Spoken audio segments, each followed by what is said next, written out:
एक बार की बात है, एक नगर में एक लड़का रहा करता था और उसका दिमाग बहुत तेज था और उसकी खासियत यह थी कि वह किसी भी चीज को बड़ी जल्दी और आसानी से सीख लेता था।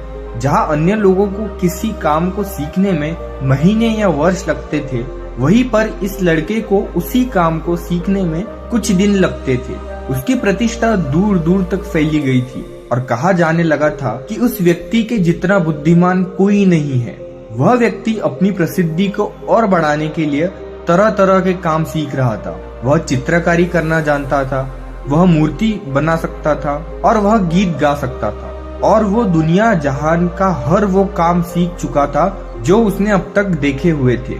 इसीलिए उसे अपनी बुद्धिमत्ता पर अहंकार था, क्योंकि कोई भी साधारण आदमी एक काम कर सकता है या 2 काम कर सकता है या ज्यादा से ज्यादा 3 काम कर सकता है, परंतु वह तो सैकड़ों काम को कर सकता था और बहुत अच्छे से कर सकता था। इसीलिए उसे अपनी बुद्धिमत्ता पर अहंकार था। वह इस बात को अंदर ही अंदर मान चुका था कि उसके जितना बुद्धिमान उस दुनिया में कोई भी नहीं है। फिर एक दिन उसका सामना गौतम बुद्ध से होता है। उसे पहली बार एक ऐसा व्यक्ति दिखता है जिससे उसे जलन होती है। अब तक उसने ऐसे लोग देखे हुए थे जो इससे ईर्ष्या करते थे, और जहाँ ईर्ष्या होती है वहाँ तुलना का होना निश्चित है। वह व्यक्ति अपनी तुलना गौतम बुद्ध के साथ करना शुरू कर देता है। वह देखता है कि गौतम बुद्ध के पास तो एक भिक्षा का कटोरा है और लेकिन इसके पास धन की कोई भी कमी नहीं है। गौतम बुद्ध के वस्त्र तो साधारण थे, परंतु उसके वस्त्र बहुत कीमती हैं। बुद्ध तो जमीन पर नंगे पैर चलते हैं, परंतु वह नंगे पैर नहीं चलता। इसी तरीके से वह आदमी सैकड़ों चीजों से अपनी तुलना गौतम बुद्ध के साथ करने लगता है, परंतु हर तुलना के बाद भी वह पाता है कि उसकी ईर्ष्या बुद्ध के प्रति एक प्रतिशोध भी कम नहीं होती। वह व्यक्ति मन ही मन सोचता है कि इस भिक्षु से अपनी तुलना क्यों कर रहा हूँ, जबकि मेरा जीवन इससे 100 गुना बेहतर है। लोग भी गौतम बुद्ध का सामना कर रहे हैं, आखिर इसके भीतर ऐसा क्या है जो मुझ में नहीं है और जिसका कारण मेरे भीतर इसकी प्रति ईर्ष्या है। बहुत देर अपने मन में उलझते रहने के बाद वह व्यक्ति तय करता है कि वह बुद्ध के पास जाएगा और उनसे पूछेगा कि उनकी उपलब्धि क्या है। वह व्यक्ति अपने सेवकों के साथ गौतम बुद्ध के पास जाता है और उनसे कहता है कि मैं इस इलाके का सबसे बुद्धिमान व्यक्ति हूँ और आप अपने आसपास जो भी देख रहे हैं मैं वो सब करना जानता हूँ। किसी भी कार्य को सीखने में मुझे बहुत ही कम समय लगता है। सभी लोग मेरा सम्मान करते हैं, परंतु इस सब के बाद भी मेरे भीतर आपके लिए ईर्ष्या है। मैं यह जानना चाहता हूँ कि आपकी उपलब्धि क्या है।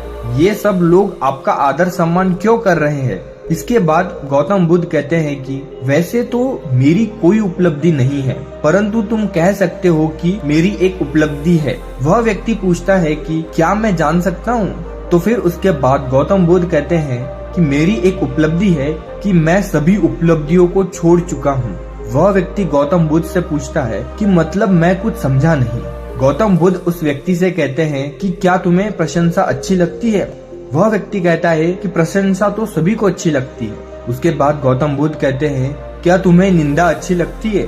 तो वह व्यक्ति कहता है कि भला इस दुनिया में कौन है जिसे अपनी निंदा अच्छी लगे। उसके बाद गौतम बुद्ध कहते हैं कि जो तुम्हें अच्छा लगता है और जो तुम्हें बुरा लगता है, मैं इन दोनों से भी ऊपर उठ चुका हूँ। ना मुझे निंदा सताती है और ना ही मुझे अपनी प्रशंसा प्रसन्न करती है। बस यही अंतर है तुम में और मुझ में। और उसके बाद वह व्यक्ति गौतम बुद्ध से कहता है कि परंतु यह कैसे संभव है। गौतम बुद्ध मुस्कुराते हैं और उस व्यक्ति से कहते हैं कि तुमने सैकड़ों काम सीख लिए, लेकिन एक सबसे जरूरी काम को तुम सीखना भूल गए। वह व्यक्ति गौतम बुद्ध से पूछता है कौन सा काम। गौतम बुद्ध कहते हैं कि अपने मन को नियंत्रित करना। क्या तुम्हें आता है। बुद्ध की वह बात सुनकर वह व्यक्ति समझ जाता है कि ईर्ष्या का यही कारण था। उसके बाद गौतम बुद्ध कहते हैं कि जिस व्यक्ति ने सारा जग को जीत लिया लेकिन अपने मन को नहीं जीता, उसने कुछ भी नहीं जीता।